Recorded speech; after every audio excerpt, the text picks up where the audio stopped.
Si tu as l'habitude de faire plein d'erreurs, ce n'est pas de ta faute, c'est de la faute de ton tooling. Ton tooling est aussi important, voire plus que ton code. Il te permet d'être serein et calme vis-à-vis de ce que tu es en train de coder. Dans cette vidéo, je vais t'expliquer comment installer le tooling ESLint dans tes projets React avec TypeScript qui est facultative. Ça va être pas mal de petites choses à faire. J'ai préparé un tutoriel écrit sur Notion qui te permettra d'avoir chacune des étapes à copier-coller, des explications supplémentaires que tu retrouves juste ici dans la petite carte qui s'affiche et dans la description. Pourquoi avoir un tooling? Ton cerveau, ta réflexion ne doivent pas être utilisés inutilement pour faire des tâches sans valeur ajoutée. Less is more. Faire moins va t'apporter plus. Tu vas gagner du temps car tu vas déléguer une partie de ton travail, qui est de faire un code propre, efficace, maintenable, à un tooling. Et ce tooling, il n'est pas là pour rien. Il est là pour t'aider à faire ton travail en mieux. Celui-ci va corriger les erreurs pour toi. De syntaxe, d'utilisation mauvaise de certaines choses, de nomenclature, etc. Il va faire en sorte que ton code s'auto-corrige tant que tu n'aies besoin d'agir personnellement. Et pour les équipes, c'est carrément obligatoire. Tu veux que chaque membre de ton équipe produise plus ou moins le même code, qu'il n'y ait pas une personne qui fasse des choses totalement délirantes, totalement différentes que tes collègues. Ceci pour plusieurs raisons. Simplifier la lecture du code dans sa globalité, avoir un code homogène, ne pas perdre du temps à débattre sur des futilités et avoir une confiance aveugle dans la syntaxe de tes collègues. Il va tout simplement te donner la confiance qu'il te manque, peut-être. Pour toutes ces raisons, tu dois savoir comment configurer un ESLint solide.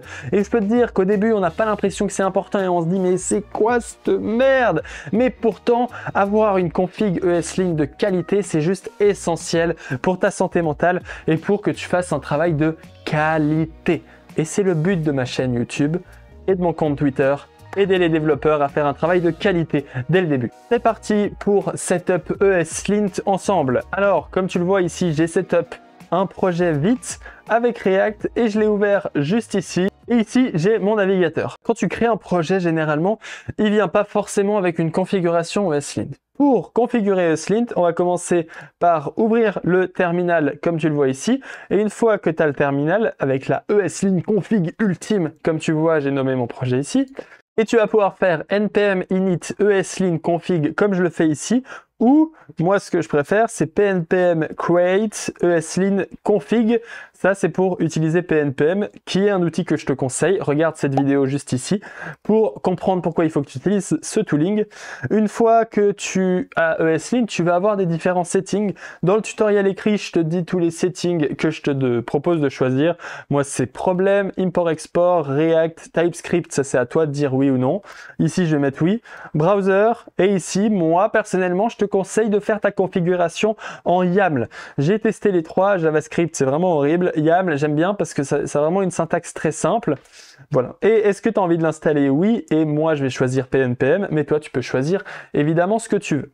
Une fois que tu as fait ça, tu vas tout simplement voir que je suis en train d'installer tous les packages qu'il faut. Dans le package.json, tu vois que ça a installé quelques plugins. On verra notamment TypeScript ESLint, TypeScript ESLint Parser, ESLint plugin React en l'occurrence. Et c'est à peu près tout. Une fois que tu as fait ça, on va venir faire nos courses. Comme tu le vois ici, il y a un repository qui s'appelle HeyWesome ESLint qui contient en fait une série de beaucoup de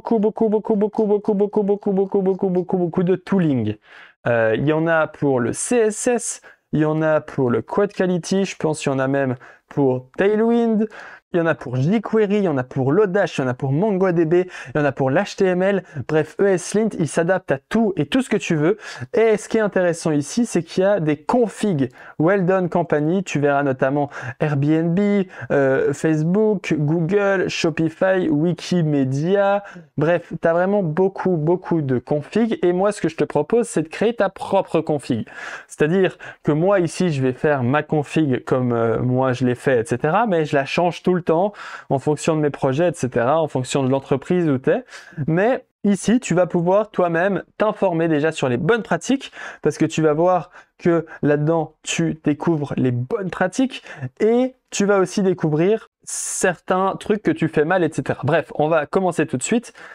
Une fois que tu as fait tes courses sur ce repository-là, tu vas choisir tes plugins et les installer. Moi, j'ai déjà fait mes courses et j'ai déjà défini les plugins que je voulais. Alors, je vais installer tous les plugins ESLint en développement avec le -D ici que tu vois, en utilisant PNPM et boum, j'ai tous ces plugins-là. Alors, moi, j'ai un plugin const case, j'ai le plugin GitHub, import pour avoir des règles sur les imports, JSON format, promise et unicorn ici que tu vois. Ça me fait pas mal de settings. Maintenant, on va aller dans le eslintrc.yaml et je vais pouvoir fermer mon terminal. Et dans ce eslintrc.yml, eh ben, on voit qu'on a quelques petits paramètres par défaut. En fait, ce qui est intéressant ici, et ce que je peux t'expliquer, c'est ici, c'est l'environnement de ESLint. On est dans le browser et on est dans le ES 2021, qui est la version de JavaScript qu'on utilise. Et là, ce qui est intéressant, c'est deux endroits. On a Extend et on a Plugin. Extend, ça va être des configurations par défaut, des règles qui vont être appliquées par défaut. Au lieu de toi-même définir 50 rules ici, blablabla, blablabla, tu vas avoir des règles qui sont définies par défaut. Tu vas avoir des plugins ici que tu vas devoir ajouter. Moi, avec tous les plugins que j'ai ajoutés, je vais devoir ajouter tous ces plugins à cet endroit-là. Tu pourrais en avoir plus, en avoir moins, il n'y a rien qui change. Et ensuite, je vais aussi étendre les configurations qu'on me conseille, c'est-à-dire tout cela, et je vais juste supprimer ce qui est déjà copié. Moi, tu vois que j'ai rajouté une ligne, c'est TypeScript ESLint en mode strict. Next Core Web Vital, ça on enlève. Le plugin GitHub et le plugin Import Recommended. Pour te montrer un peu comment ça fonctionne, tu verras si je prends par exemple le plugin ESLint plugin Unicorn, qu'il y a quelques configs à ajouter. Tu vois ici, dit qu'il faut que tu ajoutes plugin à cet endroit-là. Puis là, tu peux aussi utiliser des preset config. Alors quand je clique là, normalement, ça marche, preset config. Et là, tu vois qu'il y a les recommended config qui vont te mettre par défaut. Et tu as aussi all config qui vont te permettre d'ajouter tous les configs globales. Pour comprendre quelles règles ça ajoute, tu vois que ici, il y a tout ce qui est par défaut. Donc ça, c'est les configurations activées qui sont désactivées et qui sont définies dans recommended. Donc tu vois, par exemple, il y a better regex, etc., etc. Par exemple, dans ce plugin, il y a une feature que j'aime beaucoup, c'est Prevent Abbreviation. Cette règle est activée dans les configs recommended, c'est-à-dire ce qu'on a ajouté ensemble quand tu fais cette ligne-là, tu viens étendre tout ce qui est recommended, et là, il va t'interdire de faire des abréviations.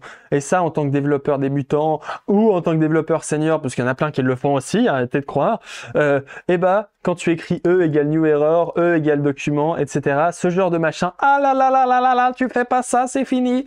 Et ça, ce qui va passer, c'est plutôt d'écrire les mots entiers. Et ça, c'est vraiment super. Et tu peux évidemment changer en fait toutes ces abréviations. Tu peux changer tous les settings, blablabla. Bref, faut toujours lire un peu la documentation ici que tu vois. Si je t'en montre un autre, par exemple, cette règle qui est super, Prefer Ternary Expression over Simple If-Else Statement, elle est activée dans les Settings Recommended, et ce qui va fail, bah, par exemple, c'est de faire un if test else return A, if test machin, if machin, etc., etc.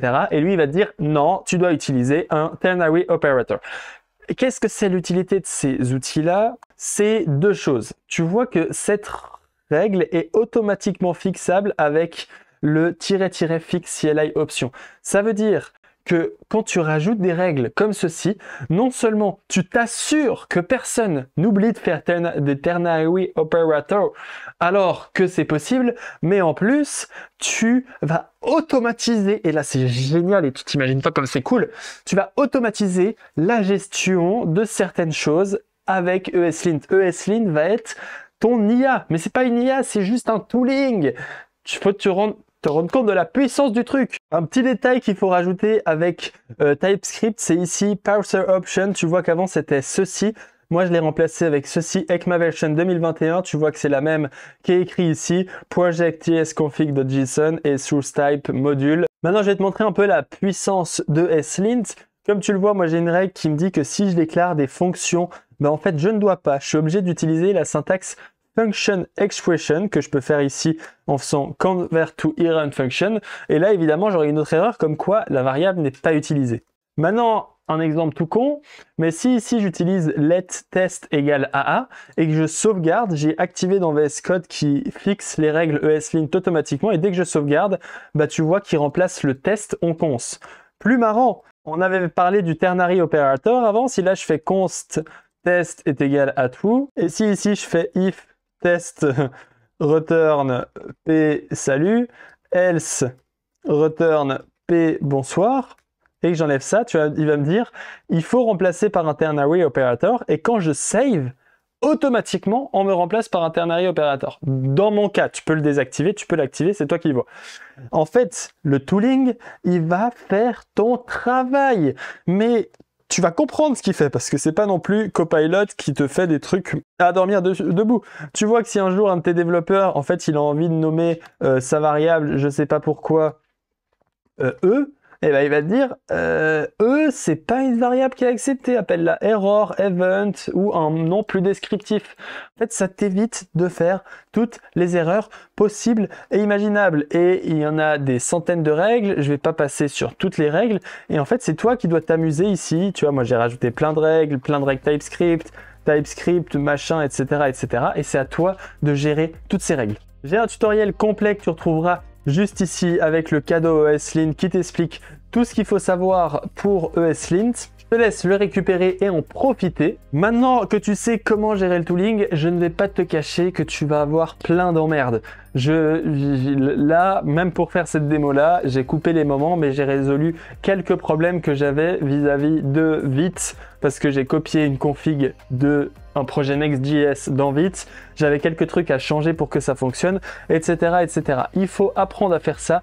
Ne te sens pas obligé d'utiliser du YML, tu peux aussi utiliser du JSON, parce qu'il y a un gros désavantage au YML, c'est que tu vois en fait là dans les documentations, et bah c'est tout en JSON, et du coup moi là quand je voulais modifier la règle filename-case, et bah j'ai dû transférer cette syntaxe là en JSON, et si tu connais pas le YAML, bah transférer ça en ça c'est pas forcément facile, donc sois libre. Choisis ce que tu veux, mais aie un tooling et prends du temps pour setup ce tooling pour chacun de tes projets. Je vois beaucoup trop de projets qui n'ont pas de tooling et tu seras déjà un meilleur développeur que beaucoup de personnes. N'oublie pas de télécharger le tutoriel pour que ce soit beaucoup plus simple de l'installer dans ton projet. Abonne-toi à cette chaîne YouTube, j'essaie que tu fasses du bon code, donc si tu veux me remercier pour le travail que je te donne, eh ben, n'hésite pas à t'abonner, on met plein de commentaires super cool, n'hésite pas à rajouter un commentaire super cool, moi ça m'a fait plaisir de faire cette vidéo, on se retrouve bientôt, ciao ciao.